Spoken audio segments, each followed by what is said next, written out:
વસ્ત્રાલ વિસ્તારમાં આવેલ હરિઓમ સ્વીટ અને બેકરી નામની શોપમાંથી ખરીદવામાં આવેલ કાજુ કતરી અને કાજુના રોલમાંથી ઈયળ નીકળી હોવાની ઘટના સામે આવી છે, જેમાં વસ્ત્રાલ વિસ્તારમાં metro pillar number 158 Sukhray Mahadev Ratanpur ગામ ખાતે આવેલ હરિઓમ સ્વીટ અને બેકરી નામની શોપમાંથી એક ગ્રાહક દ્વારા કાજુ કતરી અને કાજુના રોલની ખરીદી કરવામાં આવી હતી, જે બાદ ઘરે લઈ જઈને કાજુ કતરી ખાવા માટે બહાર નીકાળી ત્યારે તેમાંથી જીવતી ઈયળ બહાર આવી હતી।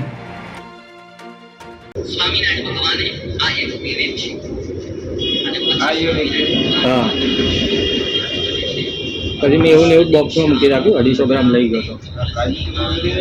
અહીંયાથી, અરે જેમાંથી નીકળી એમાં પણ છોકરાઓએ ખાધી, 2-3 ખાધી ઉપરથી ને નીચેથી નીકળી એકદમથી બોલો એટલે અંદર અસર કરે બીજી કોઈ ફ્રૂટ પોઈઝન થઈ જાય ને બીજું કંઈ નહીં સમજ્યા।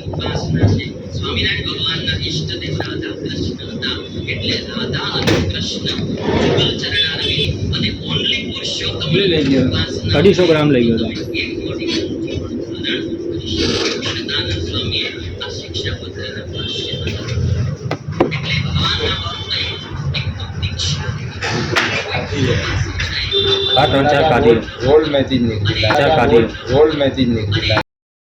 આ બાબતે હરિઓમ સ્વીટ અને બેકરી શોપમાં જાણ કર્યા બાદ ગ્રાહક તેમની શોપ પર ગયા હતા અને આ બાબતે દુકાન માલિકનું ધ્યાન દોર્યું હતું, ત્યારે દુકાનના માલિક દ્વારા કાજુના રોલમાંથી ઈયળ નીકળી હશે તેવું પણ કબૂલ કરવામાં આવ્યું હતું, જે આપ સૌ વિડીયોમાં જોઈ શકો છો।